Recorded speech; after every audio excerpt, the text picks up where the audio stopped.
Have you ever noticed that a lot of the greatest discoveries in science are made by the youngest scientists? Today I want to talk about why that is. I've got some theories about it, and I'm also going to take you on a little guided tour of Sydney. That there is a school. Looks just like Hogwarts. How awesome would it be to go to school there? You have an amazing view out over Sydney Harbour. This here is Shark Bay. But I don't think you should be worried because the last shark attack here was in 1934.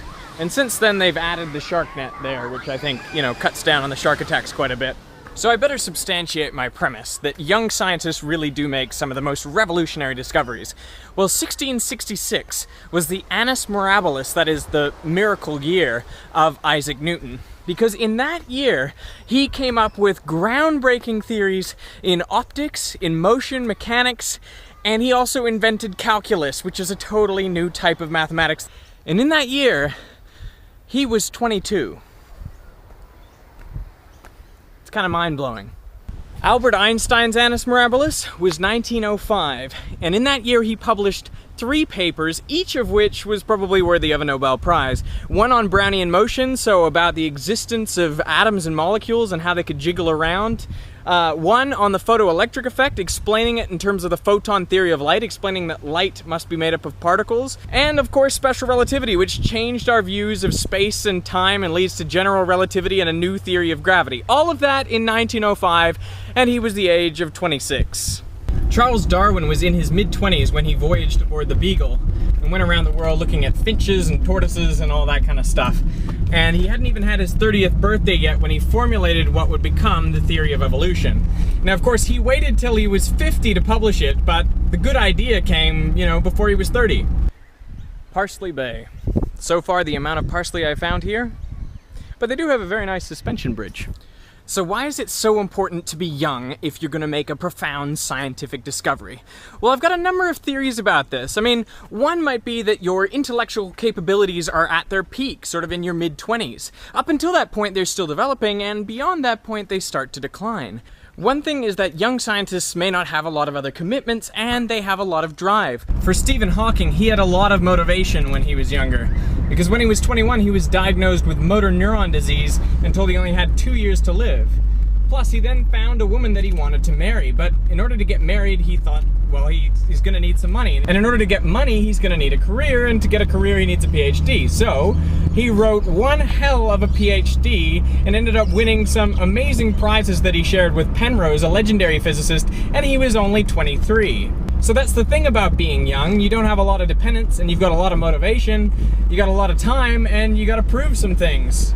So it's good to be young and working in science. I think that all of these factors are important, but by far the most important factor is that a young scientist's mind is not cluttered with previous knowledge. There's a number of quotes, like one by Mark Twain, which says, "It's not what you don't know that gets you into trouble, it's what you know for sure that just ain't so." And I think that that's particularly the case. Like when I studied for my PhD, I was looking at the prior conceptions that students bring to physics which really hinder their learning. But I think the same is true in a more general sense for all physicists. Once your mind becomes certain of certain things, it becomes difficult to break free of that. And generally it's a good thing. It's a good thing to have these prior knowledges that sort of focus your attention and keep you on track and make sure you don't go off on some crazy tangents.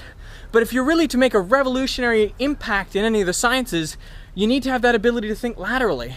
And I think having a lot of prior knowledge inhibits that. So perhaps that's one of the reasons why a lot of these major discoveries don't come from older scientists, they come from younger ones. For example, Einstein was able to make this dramatic leap with special relativity, that space and time didn't have to be absolute, that they could actually be tied to each other, dependent on each other, and they could change depending on your observer. The idea that a second for one person in the universe is not the same amount of time as a second for someone else in the universe is a shocking idea. And I think the prior knowledge of all of the other physicists working at the time would have stopped them from making that leap and saying, well, the speed of light must be the constant thing, and so space and time must change. Or you can think about Charles Darwin. He wasn't wedded to any particular ideology. He was simply looking at the facts, looking at all these slightly different creatures on these different islands and thinking, how does it make any sense that, a creator would design these different beings and plant them on different islands? Isn't it more likely that they would start out as a single type of organism, and over the generations they would have sort of selectively evolved based on the different environments on those different islands? And that got him to thinking about the whole theory of evolution. So my point again is, the more baggage you bring with you to a situation, the harder it is for you to make that great lateral step that turns everything on its head. Don't you find that when you're young, nothing seems too peculiar? Like an Easter bunny, for example. A bunny that goes around laying chocolate eggs. Like, bunnies don't even lay eggs. How does that make any sense? But to a child's mind, you don't know what's normal, so you don't know what to think is really abnormal. And I think this is, again, one of the major benefits that a young scientist has. You don't know what is really, really abnormal, and so you're willing to let your mind wander there. It's kind of like in a dream. And to my left, we have Lady Bay Beach, which is a nude beach. And the population of that beach is quite skewed. How do I put this? It's a bit of a sausage party, I'm not gonna lie to you. Now, I should probably make the important caveat that not all amazing scientific breakthroughs have been made by young scientists. It's not like once you are over 30, that's it, and you should give up. It's like a gymnast career. But how do you make a contribution if your brain function is kind of in decline by the time you're in your 30s, 40s, 50s?